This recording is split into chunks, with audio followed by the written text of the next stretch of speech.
નમસ્કાર વહાલા વિદ્યાર્થી મિત્રો, વિષય હિન્દી કક્ષા 7 દ્વિતીય સત્રની અંદર આજે આપણે પાઠ 8 મુસ્કાન કે મોતી જે ચુટકુલે છે એનો આજે અભ્યાસ કરવાનો છે। પાઠ 8 મુસ્કાન કે મોતી।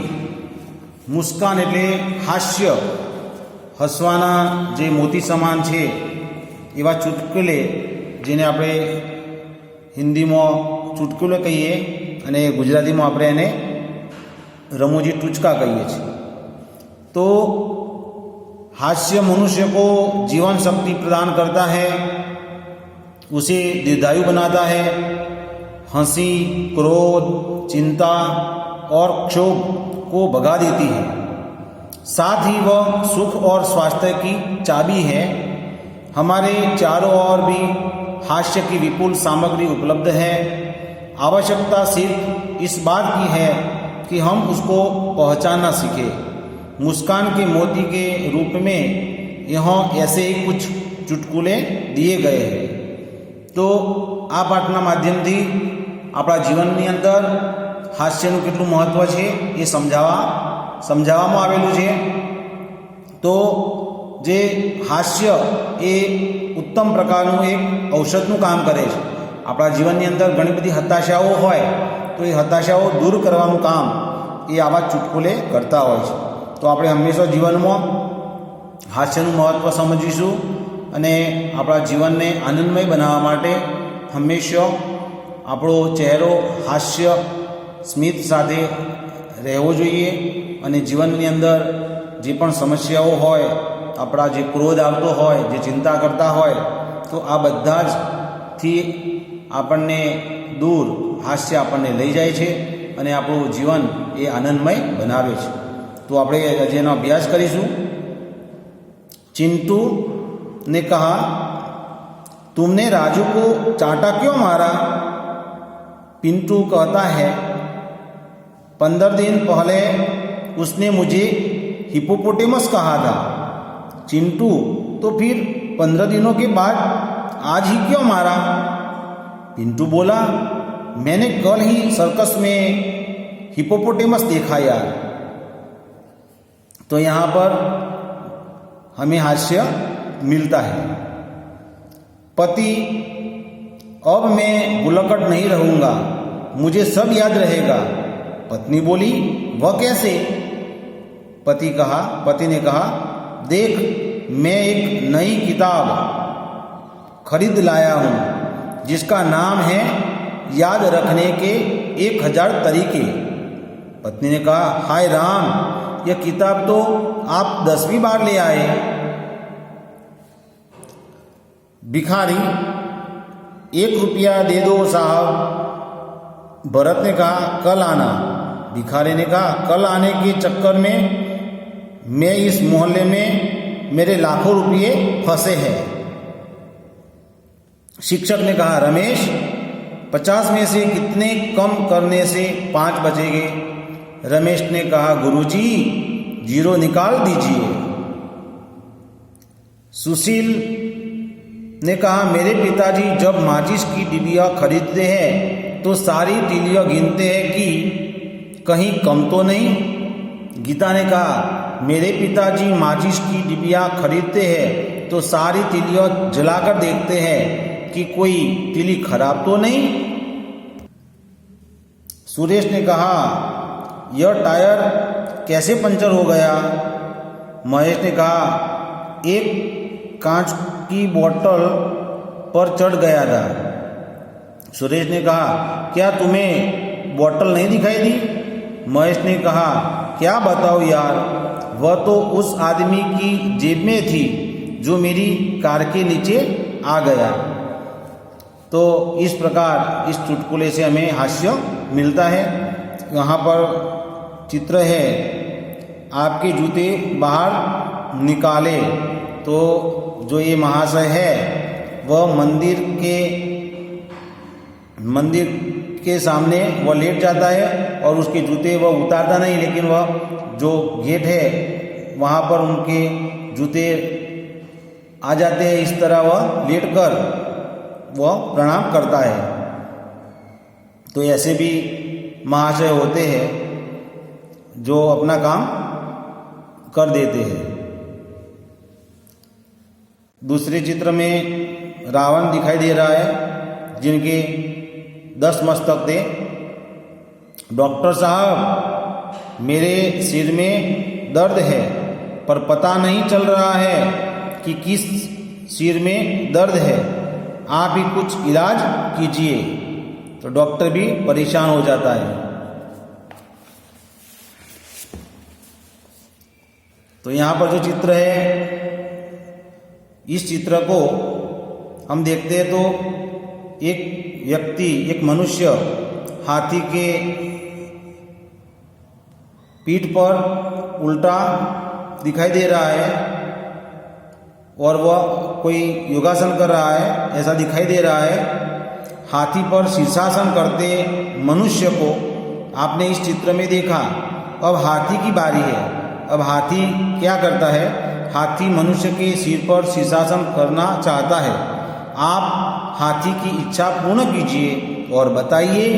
ऐसा ही एक चित्र, जरूरत लगे तो इस चित्र को उल्टा कर आप देख सकते हैं। तो यहाँ पर दिखता है तो हम उसको उल्टा करते हैं।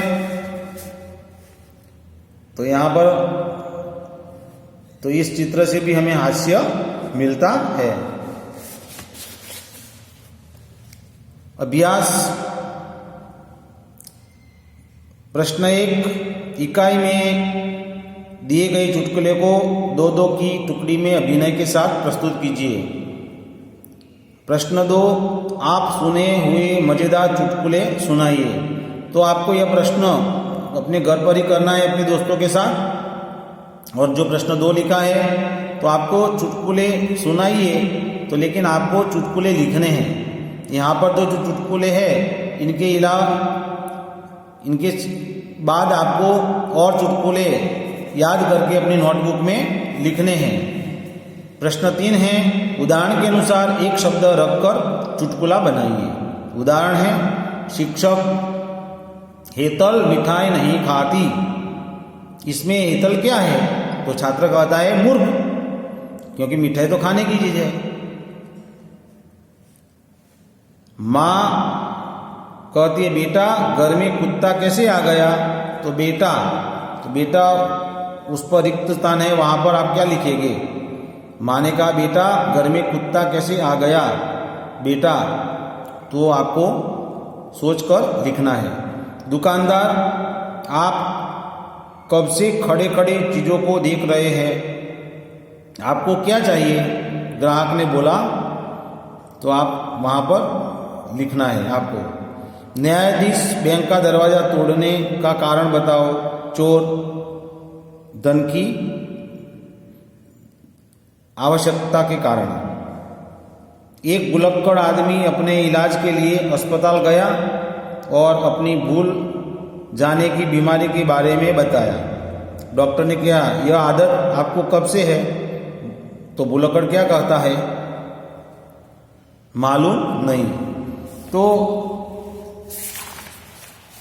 प्रश्न 4, फंसोगे फिर भी हंसोगे।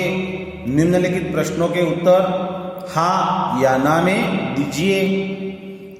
प्रश्न नंबर 1, क्या तुम्हारे घर वाले जानते हैं कि तुम मूर्ख हो? तो आपको बताना है हाँ में या ना में। प्रश्न 2, क्या तुम अकेले ही पागल हो? 3, मेरे दिए हुए 500 रुपये खर्च कर दिए। प्रश्न 5, क्या हमें हर प्रसंग और हर जगह पर हंसते रहना चाहिए? कारण सहित बताइए। तो आपको यह लिखना है आपको। प्रश्न स्वाध्याय, आपके जीवन में ऐसे भी कई प्रसंग ऐसे भी घटे होंगे जब किसी गंभीर या सरल बात पर आप या आपसे जुड़े अन्य कोई कुछ बोले होंगे और हंसी का माहौल बन गया होगा। यही तो है चुटकुला। ऐसी बातें याद कीजिए और चुटकुले के रूप में लिखिए।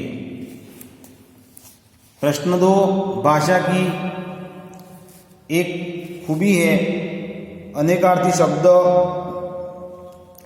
शब्द के विभिन्न अर्थों का उपयोग कर चुटकुला बना सकते हैं।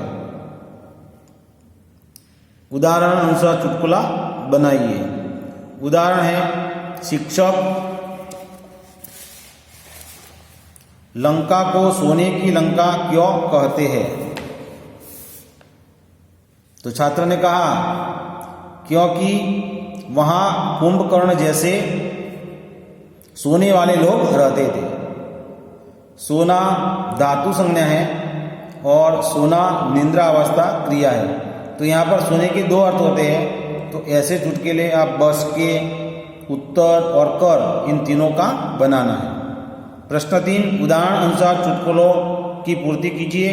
उदाहरण है, मालिक तू बहुत बड़ा गधा है। नौकर ने कहा ऐसा कहकर मुझे शर्मिंदा न करे, मालिक बड़े तो आप हैं। तो यहाँ पर भी चुटकुला बन जाता है।